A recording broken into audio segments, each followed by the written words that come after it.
Last week, we confirmed John Fleming to be Assistant Secretary of Commerce for Economic Development.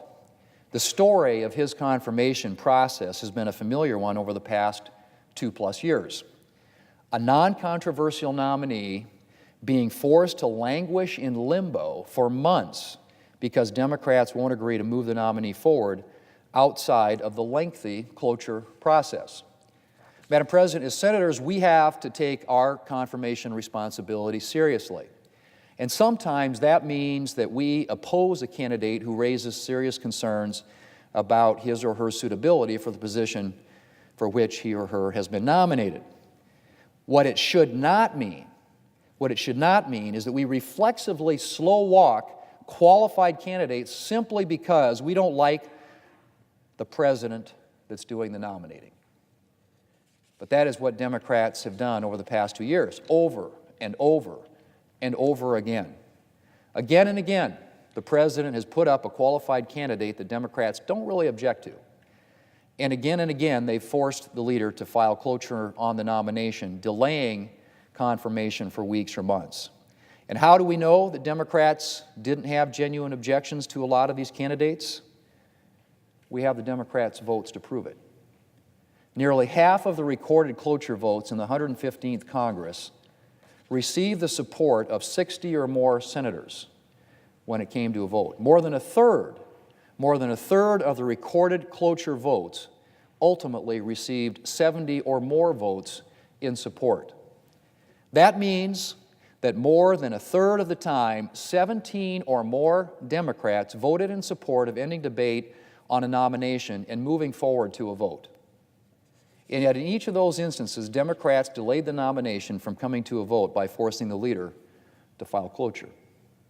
In one particularly egregious instance of obstruction, Democrats forced the Senate to spend more than an entire week considering 4 district court judges, even though not one single Democrat voted against their confirmation.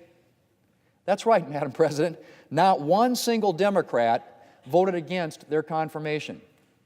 These judges could have been confirmed in minutes by a voice vote. Instead, Democrats forced the Senate to spend more than an entire week considering the nominations, a week that could have been spent on the many issues, serious issues that are facing this country, or a week that could have been spent on nominations that actually needed to be debated on the Senate floor. Madam President, during the 115th Congress, Senate Democrats forced 128 cloture votes on President Trump's nominees. 128 cloture votes. You want to know how many cloture votes Republicans forced during President Obama's first Congress, his first 2 years in office? 12. Madam President, in our democracy, you win some elections and you lose some elections. That's the way it goes. Sometimes you're a big fan of the person in the White House and sometimes you're not. That's the nature of free elections.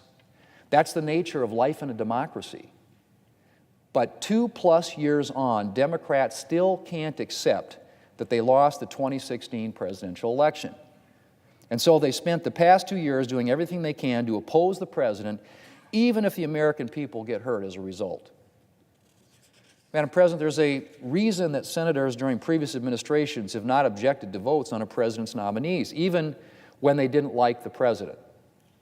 It's because senators have generally recognized that a president needs to fill vacancies in the executive branch so that the work of the government can get done. Senators have also tended to think that a president duly elected by the American people deserves to be able to staff the administration that the American people have chosen.